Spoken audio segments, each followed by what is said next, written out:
Pleasure to be here, Chris.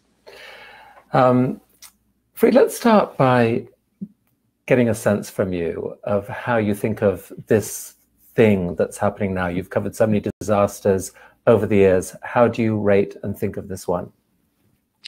Well, I think this is more dramatic, more global, and more unusual than anything we have seen in a long, long time. Because first you have the healthcare crisis, a pandemic that is spread across the world and with unknown lethality and unknown consequences. And that is raging as we speak through the world. But then has come an economic reality which has become more and more acute, which we were just hearing about. I think it's not right to call this a recession or even to talk about a Great Depression. This is sort of a great paralysis, because for the first time that I can think of in recorded human history, you have had a literal standstill of the major economies of the world, large parts of the major economies of the world, which have literally just stopped functioning. The basic principle of economic exchange is not happening because human beings are not in proximity with one another and therefore cannot engage in that. So you are seeing a simple paralysis of that, which is much deeper, I think, at least in the short term, than even the Great Depression. Then you get the result of what this does in poor countries, because so far we have just talked about what is happening in rich countries. And now you get to the Indias of the world. And there you have the problems I described, except these countries are cash poor, budget strained in budget terms, have poor healthcare systems, and have a lot of overcrowding. I mean, think about the slums of a place like Mumbai or Calcutta or Nairobi. And then you add to this the geopolitics that is going to come to play as everybody draws in, as everybody becomes more nationalist. The most powerful expression of that is, of course, the European Union, which has been the celebration in the pooling of sovereignty. And what has happened in Europe is almost all the countries in the so-called visa-free zone, the passport-free zone, the Schengen area, have reimposed borders for the first time in decades. And when Italy asked the European Union, with fellow European members, for help, the 26 other countries to send them medical supplies and things, not one said yes. Do you have any picture in your mind about how you think this will play out? I mean, if it's a unique situation, a lot of people are hoping that it's a relatively short economic shock. We defeat the virus, we somehow manage a careful return to work, and life returns to normal. Is that fantasy thinking? I don't think it's fantasy thinking. A lot depends on how short the shock is. And I do think there's some hopeful signs that we're seeing. We can get into that. The data has been very, very interesting and is changing fast. If it's short, I think you could see a return to some degree of normalcy. But I think it'll be very hard to just restart the economy, because what you realize is that modern economies are like riding a bicycle on steroids. You know, the old line about riding a bicycle, you have to keep moving forward. When you stop, it's not like you can just pick up where you were. Think about a restaurant. Your credit lines have collapsed. Your workers, in many cases, have lost their livelihood, may have gone back to the place they came from, may have found another job out of desperation. Public's attitudes will not be exactly the same, particularly for close contact businesses like restaurants. And so, because you've had a disruption of supply and demand at the same time, it's not going to be that easy to restart. And that is why the government is correctly getting very involved. And I have to say, on this front, the American government seems to be doing more than most other governments. There are a lot of areas where you can say the American government has performed abysmally. But on the economic front, with all the partisanship in Washington, it is actually properly, and the Federal Reserve as a part of that, is properly reacting to the kind of historic nature of this. So I think if it's a short shock, we might get back to some degree of normal, though there will be industries like travel and restaurants and theaters, maybe sports, that will have a much longer time frame. If we get a vaccine, when we get a vaccine, I tend to, on that front, be a little bit more historically minded by this. You know, if the Spanish flu that killed multiple times as many people in percentage terms as this one will likely, if that didn't kill restaurants and theaters and sports, I'm not sure this will. I think we should. The people are painting a picture of a world where there will never be restaurants and there will never be movie theaters and there will never be, gatherings of any kind. I don't know. Human beings like to be in contact with one another. Well, I'm sure that the last pandemic in the Spanish flu killed many businesses, and eventually they came back in different. So it's almost hard to separate. I mean, what's clear is there's going to be just massive amounts of tragedy, massive numbers of people who may have seen their life savings evaporate, if they even ever had any, or maybe struggling on the breadline right now. And yes, some kind of life will come back. Let's talk. Let me just say one thing about what you said, Chris, because it's so important. I think so many of the people who we deal with live in a digital economy in which they can work from home. Their jobs, in large part, can continue in some way or the other. Okay, maybe you lose some business, but there is a much greater degree of stability. But for the vast majority of people who are losing their jobs, they're losing their jobs because their work can't be digitized. And I think it's important to recognize this is creating its own kind of new inequality, an equality between the digital economy and the material economy, between knowledge workers and non-knowledge workers, which maps on rather tragically in similar ways to the old inequalities. In which people who were knowledge workers did well and people who were working with their hands did not. Yeah, no, absolutely. And it's I mean, the only piece of hope I can see from that is that so many people have developed this newfound appreciation for the amazingness of the work of people they didn't spend enough time thinking about.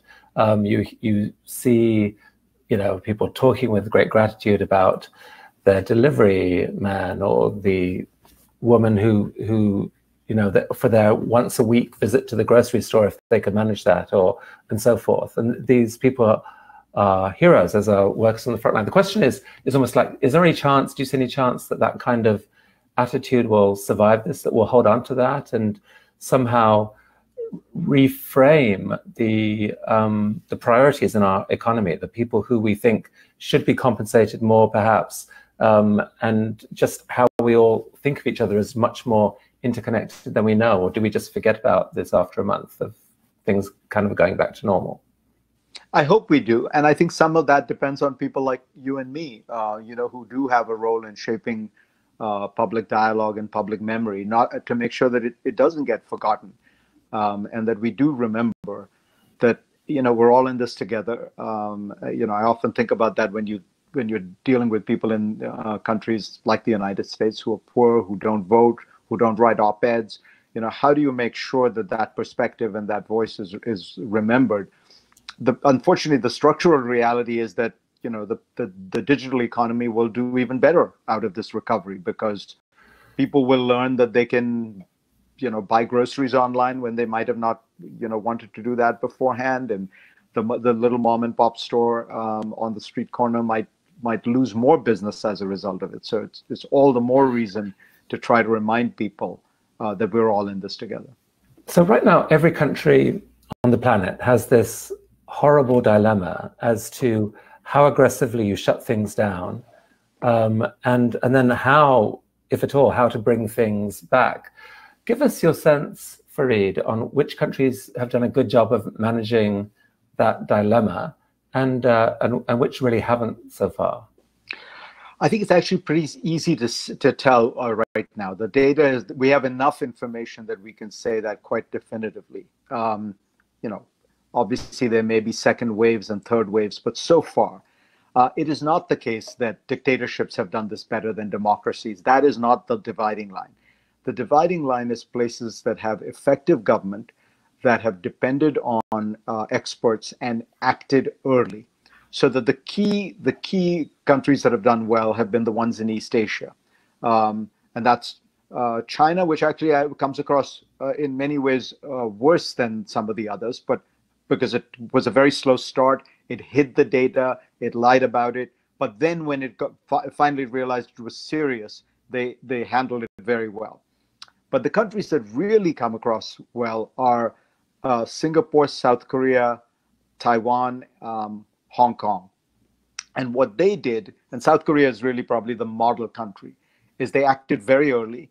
They developed their own tests the minute the DNA sequence was published, and then they went out and did mass testing and contact tracing, because the most important thing you need to understand is how many people have this disease, so that you can understand what parts of the economy, whom to isolate, whom not to isolate, things like that. So, because without that, you're really flying blind. And what South Korea was able to do was really do the most sophisticated kind of testing, which is random sampling. So, because what we're doing, just think about how we are arriving at something like our fatality rate, how many people die.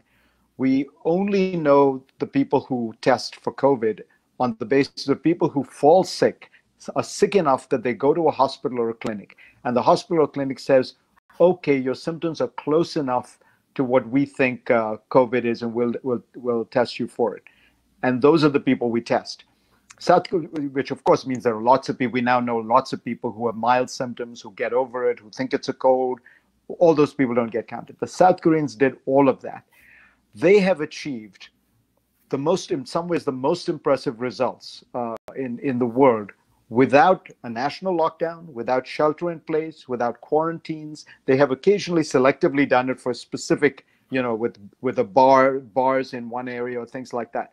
But that's really, I think the world should look at that example, because they have achieved it without shutting down the economy. It's almost like the watchword for a future pandemic is, can you avoid it getting out of control? And only a few countries have done that, when you can still be in this containment mode of basically being able to track every known case. That is completely different from the mode of it's out of control, we can't possibly track down everyone, so we just have to shut everything down. And that's when the massive economic damage and so forth kicks in. It almost, in some ways, this crisis plays to America's weaknesses rather than to its strengths. The United States has many strengths, but it is a chaotic, disorganized, messy, noisy country, right?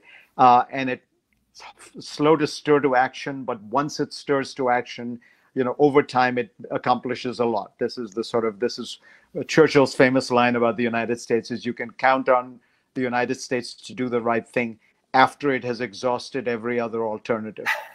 So what this, unfortunately, for exactly the reason you say, this is a crisis where early action helps enormously, because of the nature of exponential growth. If you catch it early, it makes a big difference. Unfortunately, the United States did not do that. Are there any countries in Europe? I mean, many countries in Europe also kind of botched what happened, certainly when you compare with what happened in some Asian countries. Are there any that impressed you? Yes, Germany is actually close to South Korea in how well it has handled it. Started a little bit later, has put in place shelter in, stay at home policies and social distancing, partly because I think it got a slightly slower start. Denmark has done very well, is doing random testing, and as a result, you're seeing the Danes are beginning to open up the economy. I think that Iceland is doing well again, trying to do the test. What you notice about all these places where the government is respected, it's well funded, the bureaucracies get good people. Those people are able to exercise a lot of power and discretion. Whitney. So we're seeing a lot of questions online, hi there, Fareed, about the negative impacts on the economy and our lifestyle, which are things that we've been hearing often. But can you speak to some of the positive things you see coming out of this as it relates to work opportunities, our economy, the lifestyle, the way that we have been doing things? What do you see as positive outcomes of this disruption? Well, let's not minimize the negative, because I think there are probably a lot of people there who are feeling pain and who are experiencing massive dislocations in their lives. And I think it's important to recognize that. It's important for the government to help to treat this as a kind of disaster relief program, not as a traditional stimulus. This is a case where, frankly, the government forced these businesses, for understandable reasons, but forced these businesses not to operate, or force these people not to go to work. And it is incumbent on the government to provide assistance. Now, what are the opportunities? Unfortunately, they're mostly in the digital realm, right? I mean, you're going to see a lot. People are finding ways to be able to do things digitally that they didn't, where they were previously doing it in other ways. Meetings, everything can be done. You're going to find ways to be more productive than you had to do. Look, I mean, one piece of this I think about is maybe we all travel too much. Maybe there are ways to do a lot of meetings without having to do so many of us travel a lot. It's probably bad for the environment. It's not great for your family life. And so maybe there is a kind of an ability to step back and say, that we could have a different kind of life. We could achieve a certain amount in other ways, but I do want to stress, this is very tough on a lot of people, and unfortunately, I think the part we are going to find more difficult than people are imagining is that restart button. You're not going to just push a button and get the economy going again. Fareed, do you think that the Indian government got it right in what they did? Because the dilemma for them is different from elsewhere. You've got the virus coming, but you also have your economy is powered by people who make no money, and as we heard earlier, the potential hardship that some of them face. Is this a case where the cure literally might be worse than the disease? It's a very tough question, and it's a very tough challenge. I would have hated to have been in Prime Minister Modi's shoes. Clearly, what was animating that decision was this. India was at an early enough stage that if you acted quickly, again, because of this exponential growth, you could achieve something significant. And most importantly, India has one of the lowest beds per capita in the world. It has a very two-tiered healthcare system. For the rich, it's world class, but particularly in rural India, it's really quite inadequate. And so they knew that if this got out of control, it was going to crash the healthcare system in a very big way. So they made the decision they did. As often with Prime Minister Modi, he takes decisions, but then takes them, there's a kind of weird impulsiveness. So he gave the country, 1.4 billion people, 4 hours from 8 p.m. to midnight to prepare. And this is a country in which you have 50 to 60 million migrant workers who are working in cities but live hours and hours away. This is a country in which, as you say, most businesses conducted face-to-face. It seems like you could have given people, I would have said, give them 5 days or 3 days to prepare for this. But at the end of the day, I think I understand the decision Prime Minister Modi made. It is an attempt to say, look, we're going to suppress this as much as we can, keep the numbers very low, and then when we open up, we have the opportunity to do some of this testing and tracing. I hope they're using these 3 weeks to really ramp up mass testing, because if you're not, this is what the United States did we put the ban on China, which was the right thing to do, ban on travel from China. But then we didn't take advantage of those 3 weeks to do anything. What's your diagnosis of why the US didn't do that? It's easy to blame Trump, and clearly this played to Trump's weaknesses. He doesn't believe in experts. He doesn't believe in science. He's impulsive. All he cares about is the stock market, and he worried that this would in some way interfere with its rise. He doesn't like bad news. He pushes it away. But it's worth noting that even Dr. Anthony Fauci gave interviews in which he said this is not really likely to be a concern for the United States. So I think the way I would describe it is, I think what happened is initially people looked at what happened in China and they thought because of what the Chinese had done, it would stay contained in China with a little bit of leakage. What they didn't realize was maybe that the Chinese had allowed more international travel, or they had locked down on domestic travel.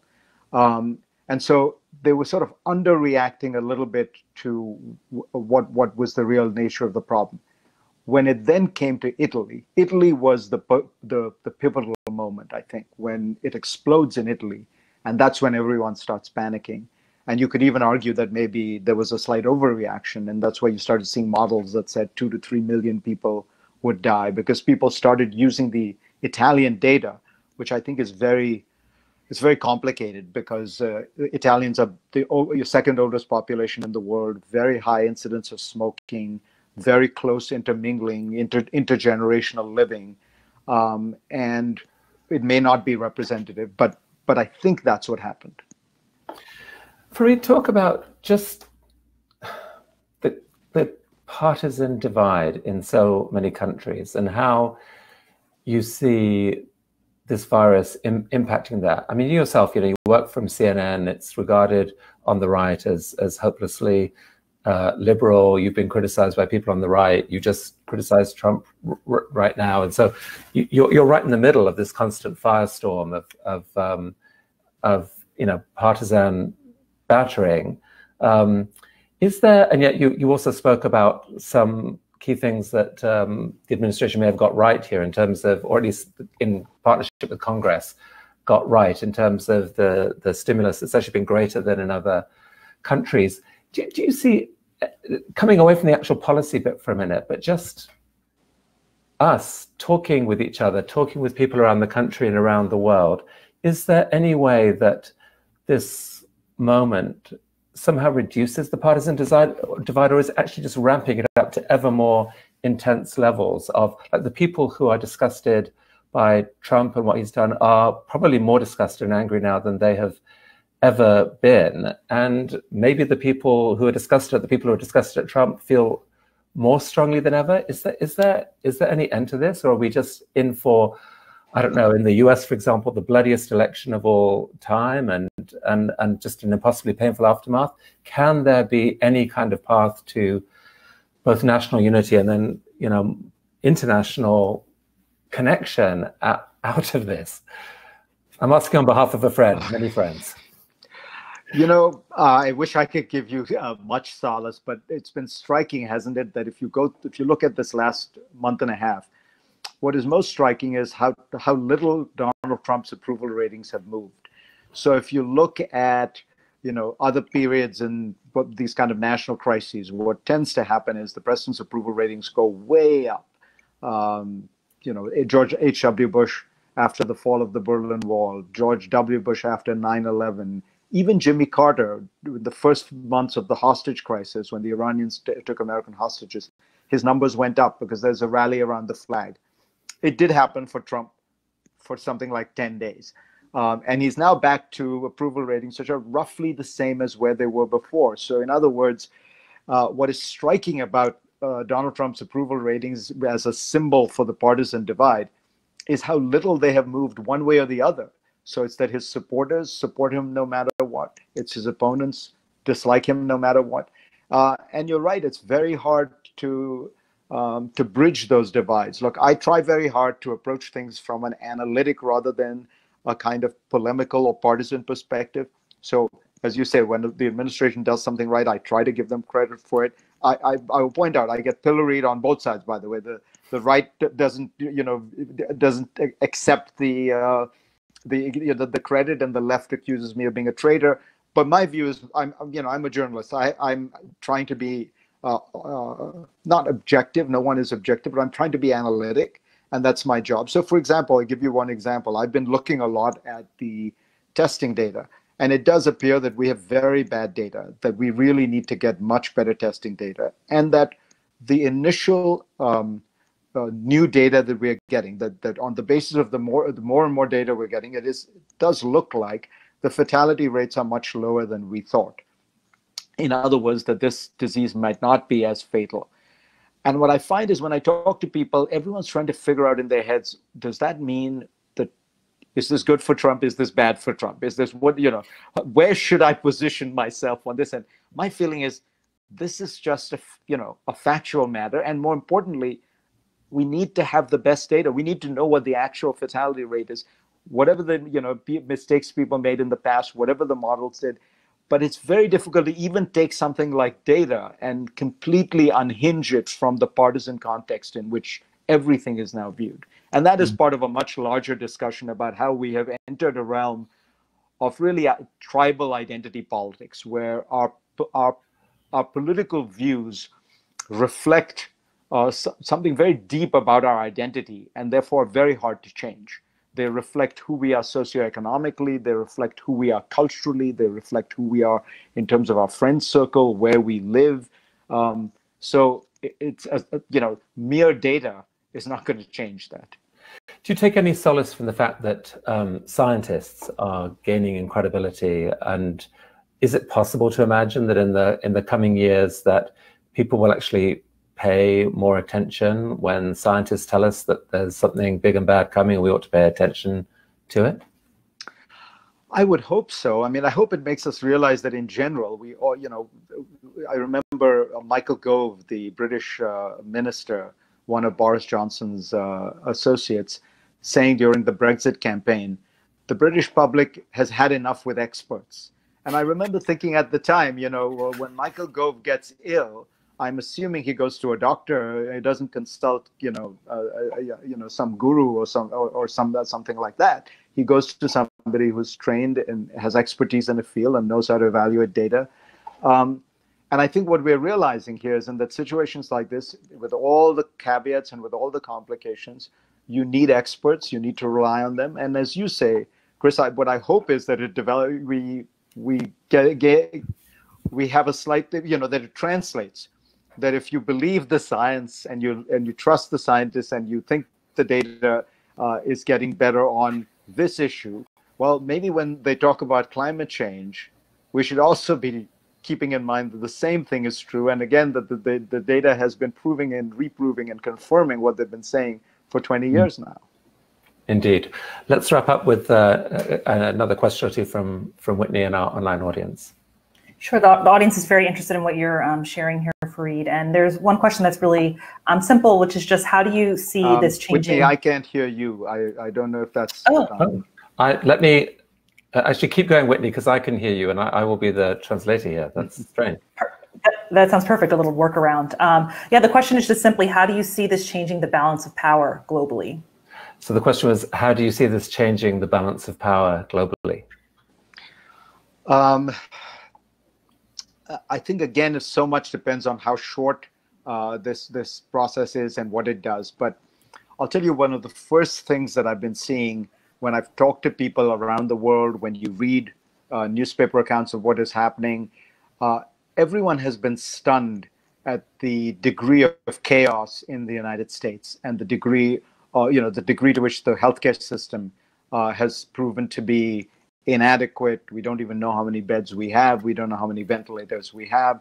And that is, I think it's a serious blow to America's image, because people would think that the United States might not be, the most beneficent power. It may not, it may do things that they would regard as crazy, like invade Iraq. But they always thought the American economy was the best. The American technology was the best. And so most people assumed American healthcare would be great. I think what they saw was the crazy quilt patchwork of the American healthcare system, with federal, state, local authorities competing.